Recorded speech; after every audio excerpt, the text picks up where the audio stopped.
about 500 hospitals have been damaged or destroyed, close to 1,000 schools, 10,000 miles of highways in Ukraine. Between $500 billion and $1 trillion worth of infrastructure damage. And we see the awful, gory scenes of the war crimes.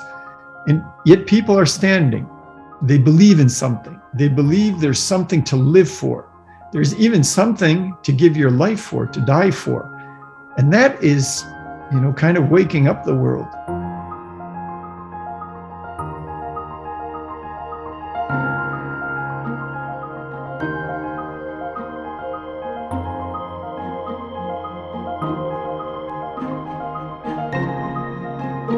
Borys Gudziak is the Ukrainian Catholic Metropolitan Archbishop of Philadelphia. Prior to serving as Archbishop, he served as a priest in the Ukraine and a bishop in France. He received a PhD from Harvard, where he was mentored and befriended by Henry Nouwen. And for many years, he has also served as president of the Ukrainian Catholic University in Lviv, Ukraine. Most recently, he has played a pivotal role as a kind of international ambassador for the Ukrainian Catholic Church during the war brought by Russia to the Ukraine. Archbishop Gudziak, welcome to Kolbe Times.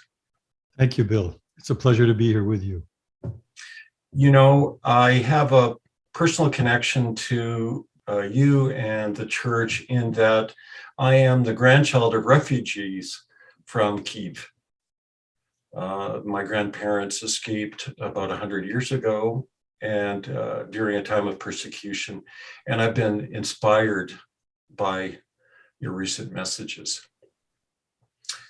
We also have a deep interest, of course, because of what's going on in Ukraine, and also a great interest in the Ukrainian Catholic Church, which I'd like to find out more about, not just during these turbulent times in Eastern Europe, but also in your role as an ambassador of the faith. Kolbe Times has a diverse audience from around the world, but I don't know how many people are really clear on what the Ukrainian Greek Catholic Church is, where it fits in the scheme of things. Would you mind just giving us a bit of Ukrainian Catholic Church 101? Basically, all Western Catholics celebrate the same way, and they've got kind of a theological vision, a canon law that is expressive of that tradition. There are in the Catholic Church, however, 23 other churches, Eastern Catholic churches, from Africa, the Middle East, India, the Slavic countries, the Balkans. And of these churches, the Ukrainian Catholic is the biggest. It has about 4.5 to 5 million members. So it is less than 0.5% of, the Catholic community globally. But in 1900, it had 3 dioceses in Ukraine. And after a century of persecution and dispersion, it has 16 dioceses in Ukraine and 20 outside. We had 3 bishops back then. Now there's 52. So it's a church that, because of the different persecutions and economic difficulties, has members now in many, many countries. In Canada, there are 5 dioceses. We call them eparchies. In the United States, there's 4. There's 2 in Brazil, 1 in Argentina, 1 in Italy, Germany, France, England, 3 in Poland, 1 in Australia. We are, you could say, Orthodox in communion with Rome. We celebrate the liturgy of the Christian East, the Byzantine liturgy, like the Greeks. And that's why we're called Greek Catholic historically, as opposed to Roman Catholic. I gather from what reading I've done on the history of the church that it has, along with the rest of the Ukrainian community, had to face many difficult times, and times when it had to even go underground. And its membership was decimated, and yet it was a place of refuge, a place of welcoming for people. Yeah. Well, unfortunately, and this is being kind of confirmed as a historical tendency, every time there's been a Russian occupation of any part of Ukrainian territory where Ukrainian Catholics lived and ministered, sooner or later, our church gets strangled. So that happened in different phases in the 19th century. In a very drastic way, it happened in 1945 and 1946, and our church for the next 43 years was the biggest underground church in the world. That's what you're referring to, the catacomb church in the Soviet Union. And now we've seen in the Donbass and in Crimea over the last 8 years, the Ukrainian Catholic Church has also been decimated under Russian occupation. But, you know, our faith is a faith of the cross. It's a Paschal faith. It's a faith in which we worship and are in union with a Lord that is in union with us. And he comes into this world, takes upon the sin of the world, and takes upon our death and enters that death. And it is through passage that we live again. And this faith in the Paschal mystery, in Christ's resurrection, has forged the people of our church during its history. During the Soviet period, our church lost 90% of its clergy. In 1939, it had 3,000 priests. It went down to 300 priests by the mid-'80s, and they could serve only 1% of the previous, let's say, membership in the underground.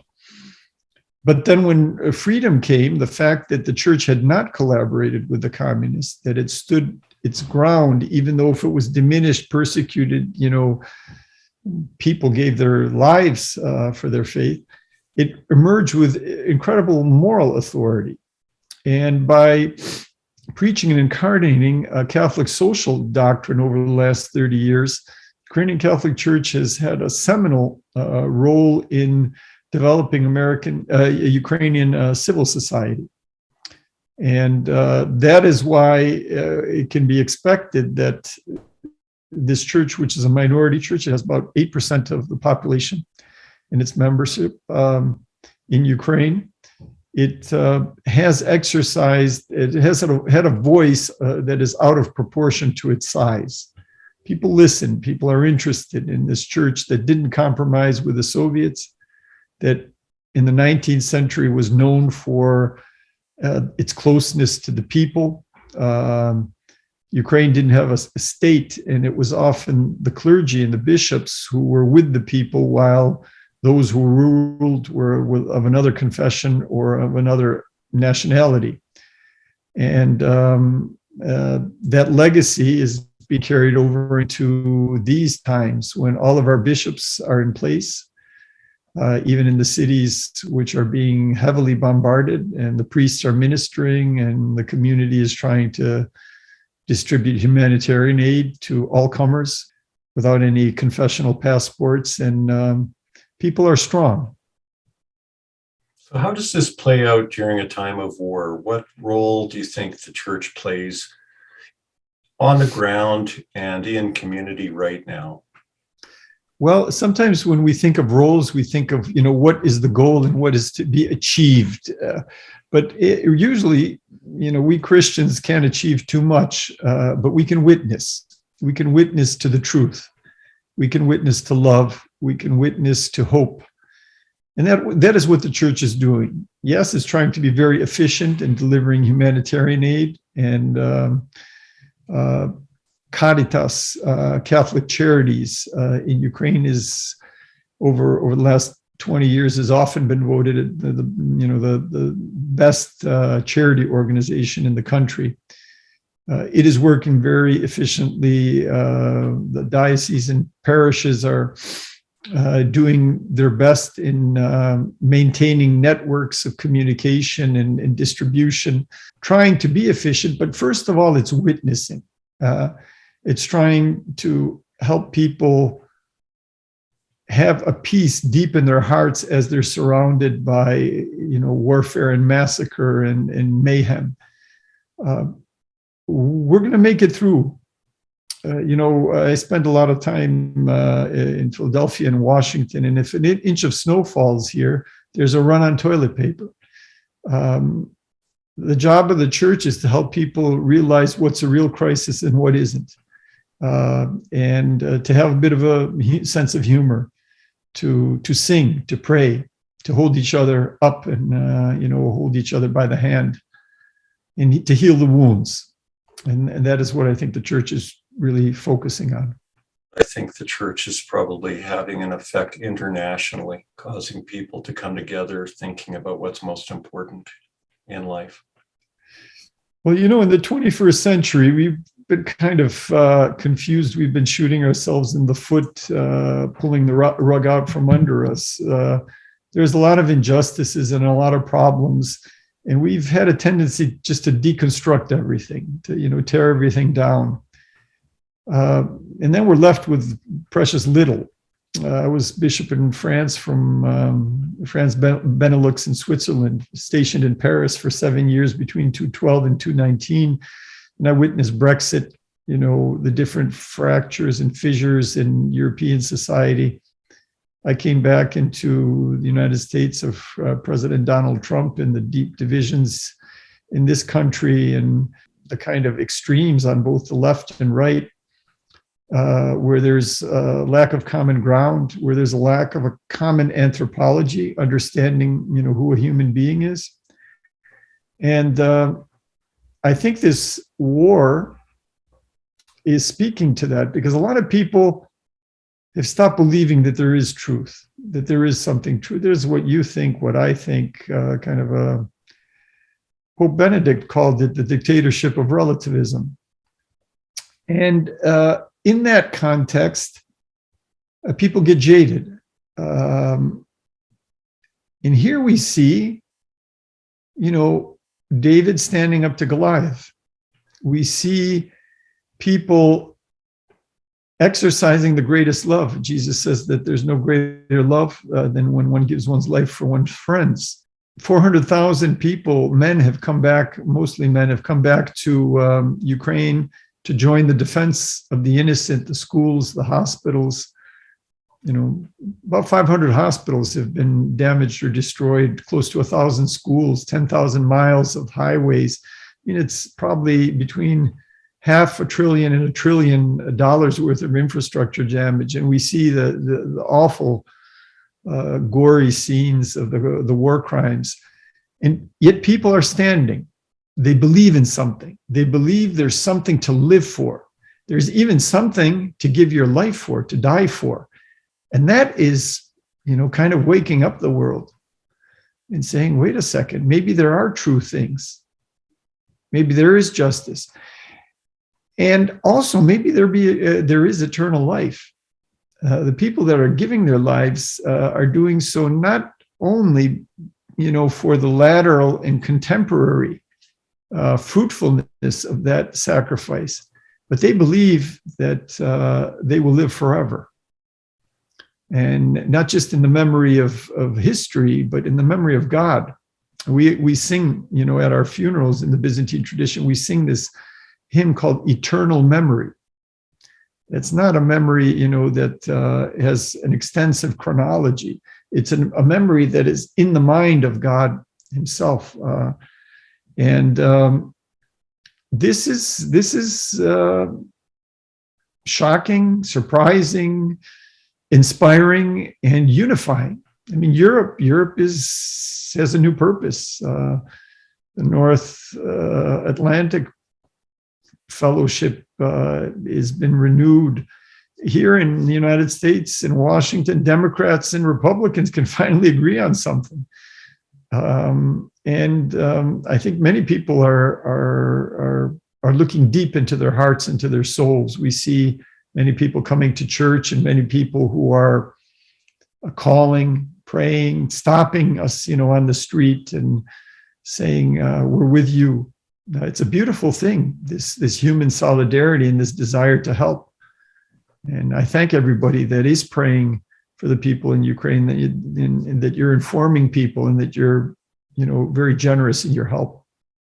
So if you had 3 bullets as to what people can do in response to the war, what would those 3 points Well, be? there you have them.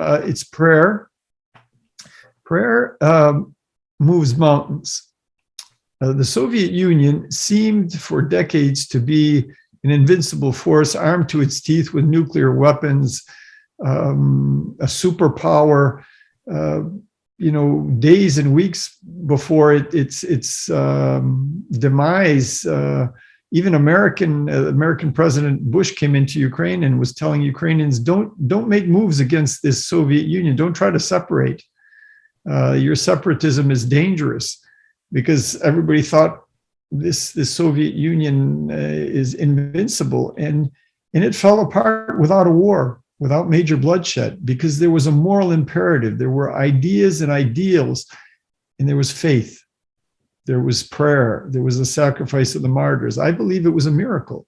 It was a miracle. And today, many on the front are saying, keep praying. We feel God's strength. Second of all, it's very important to inform.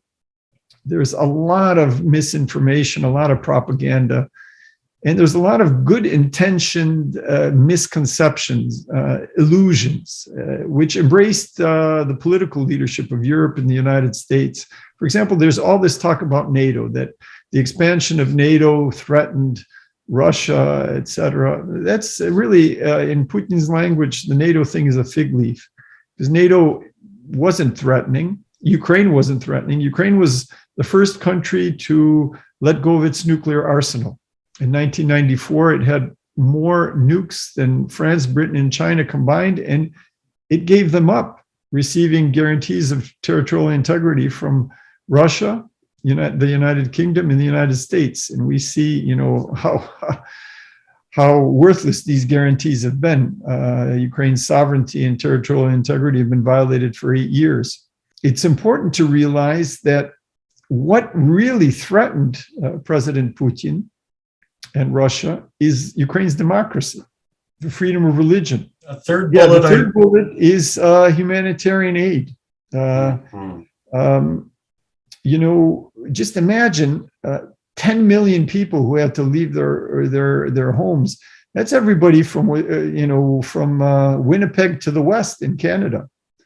That's a few American states. And so we need to help. We need to send what we can. And the news from the ground and from aid agencies and from our church in Ukraine is quite simply cash is best. There's many good organizations. The Catholic Church it's the biggest NGO in the world, and Catholic Charities it's a network. It's called Caritas, or Catholic Charities, or with different names in different countries. And they have the network of parishes. But there's also many other good organizations through whom generous people can help refugees and internally displaced persons in Ukraine. You mentioned universities in Russia compromising their principles, kowtowing to the regime.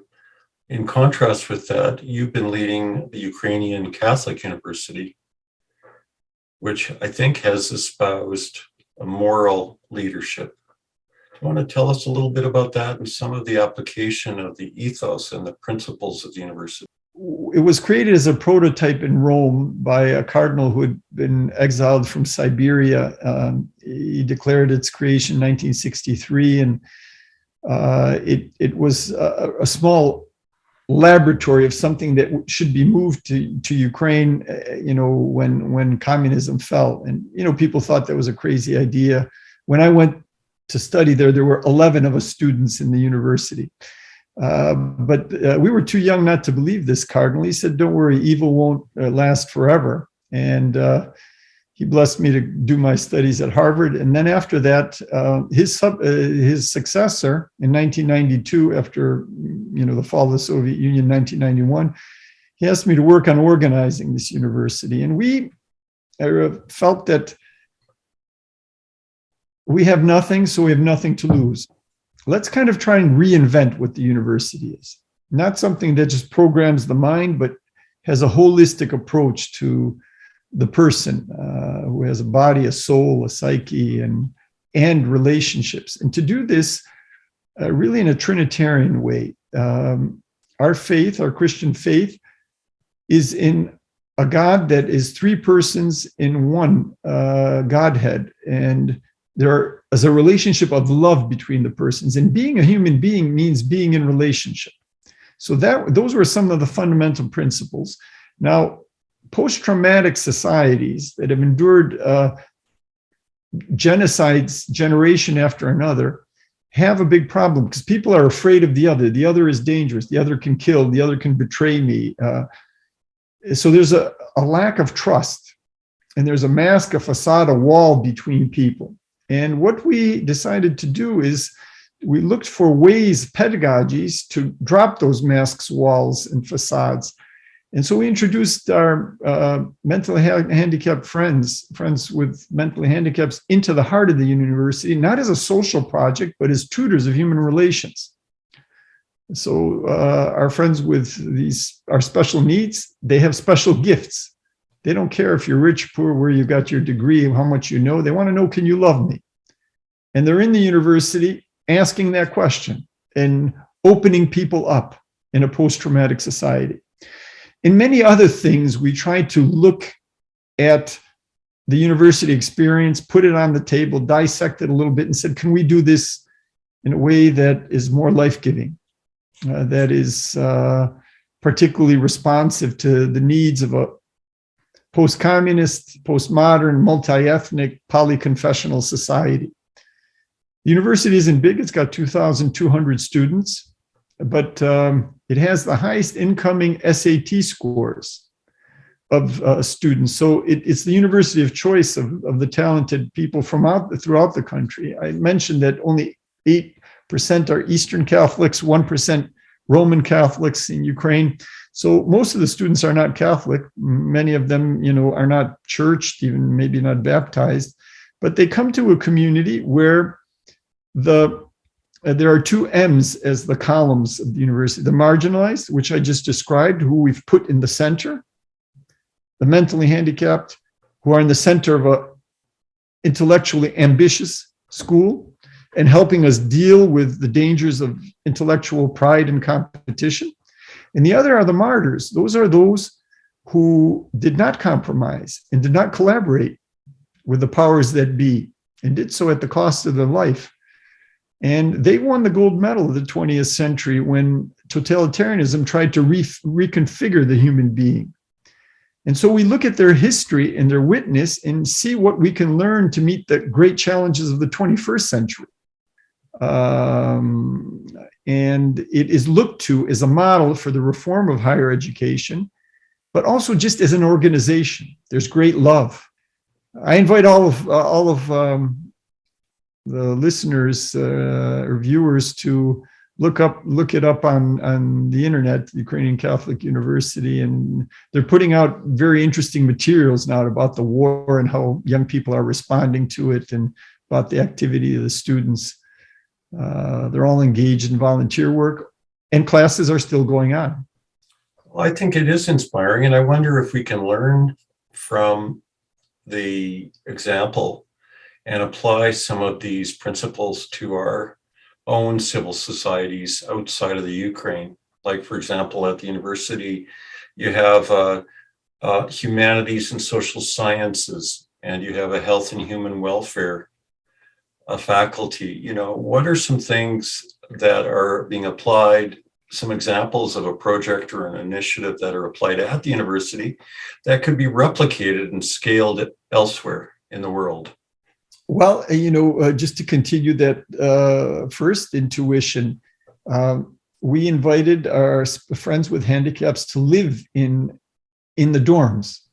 And there's an apartment, you can't romanticize difficulties. Our friends with handicaps do have special needs, and we address them. We make sure those needs are met so that they can comfortably live with the students. And, when we were developing this concept, Henry Nouwen really, was the man who introduced me to this world. And he came twice to Ukraine in 1993, 94, when we were in the preparatory phases of opening up the project. And we kind of came to that idea, at that point. But this can be done in Alberta, in any country. We have a program that is called servant leadership. There's throughout the curriculum, across the curriculum, there's different courses and programs that help students discover their vocation to serve and to be servant leaders. And that is something that is now being formalized, because, at first we would attract the kind of people that did this naturally. I mean, it was kind of very self-selecting. It was most people in society thought this was kind of a ludicrous proposal. We were beginning with a theology faculty in a country that didn't recognize theology as a discipline. Nobody knew what theology was in an atheist society. And then the degrees weren't recognized, and people would ask the women, "Are you all going to become nuns or something?" I mean, there was little, and those who came really were self-selecting and in that sense, leaders and morally free people. In the university, forged that. Now, there's when you're successful and you're famous, at least, in a national context, you become attractive, not necessarily for the best reasons. People come to schools because they want to get something. What are you going to give me? What am I going to receive? And so the challenges now in this university that is so-called, successful with all these brilliant students, 1/3 of the students that were received this year accepted into the computer studies program had perfect SATs. I mean, I'm actually worried about this because it's a national law which fights corruption, that you can admit people based only on these standardized tests, so that grades in high schools or recommendations aren't falsified. They're not, the subjective kind of instruments for recommendation are not considered. It's basically the standardized test. But of course, not everybody that does a standardized test well, it will be a good servant leader. So the university has different methods on discouraging people that don't want to buy into this ethos. But still, there's a lot of work to be done, and the university spends endless resources of time and love and the attention of the faculty to discuss these things. So in terms of the selection process, you may need to come at it differently. Yeah, so we have long orientation programs inviting students to come to visit the university, and we say, this is what this university stands for. And the fact that you're quite brilliant and have the highest possible standardized test scores does not necessarily mean that you should want to be here. You should want to be here if you want what this university stands for. And that conversation engages young people. And we had, there was a bit of a crisis, let's say 6 or 7 years ago, when the switch occurred, when the university got, popular, when it had more faculties and there was a big influx. It tripled in a matter of a few years. It has, very innovative buildings built by some of the best architects in the world. And that was a touchy period. But now I think it really has been forged, and it will be further forged by this war experience. War really changes a lot of things. It destroys, but it also strengthens, and it purifies. It's like a fire. And unfortunately, it burns a lot of people. Some people, maybe it only singes, but it's a dangerous thing. It can be incredibly destructive. but it is also time to rise up, to see what is important, and to serve. First and foremost, to serve. God created Adam and Eve, gave them Eden, everything, and said, don't take this fruit because you'll die. And Adam said, no, I'm going to grab it. And he began dying, and we die. We died because of our sin. God, the divine life to which we call, and the way God lives, is a gift. It's this gesture. Adam's gesture is this, the big grab. And we see Putin doing a big grab. The defenders of Ukraine are giving their lives. They're living the big gift, like Jesus did. Jesus gave himself. He stripped himself down. He gave his life. And it's when we give that we really live and enter into the Paschal mystery of resurrection and life eternal. And this is what we talk about, with incoming students. This would, in North America, probably be considered very morbid or provocative. My first conversation with the students, I say, dear friends, I hope at this university, among other things, you learn to die well. Because it's the one thing that you can't avoid. Universities are supposed to prepare you for the eventualities, what you will face in life. Well, one thing that you all will face, we all will face, is death. And I want you to live in a way that you're not afraid of death, because you know you're God's children, that you're beloved, that every hair on your head is counted, that in service and in communion, you can face anything. And that if we Christians believe that by our baptism, we're baptized into Christ and we're clothed into Christ, we're part of Christ's body, we become with the Lord brothers and sisters of Jesus. We are sons and daughters of the Father. And that is a promise of God Almighty. When you know who you are, when you know you're beloved, when you know that you're Jesus, that you're united with Christ through baptism, through communion, through the sacraments, through serving in the body of Christ, you're not afraid. You're free. And if you're not afraid, you're not aggressive, because most of our aggression is motivated by our fears. Putin is a very fearful man. You see how he sits at a ridiculous distance at tables, with people, because he's afraid of COVID. He's afraid of his little life. Well, his little life will have a little end someday. And it's when we little ones who have little lives realize that we have a big end, that we live this life in a big way. And those are some of the things we try to share with the students. And it gives levity. It gives joy. It gives great peace. Well, it gives me great joy and great peace and inspiration.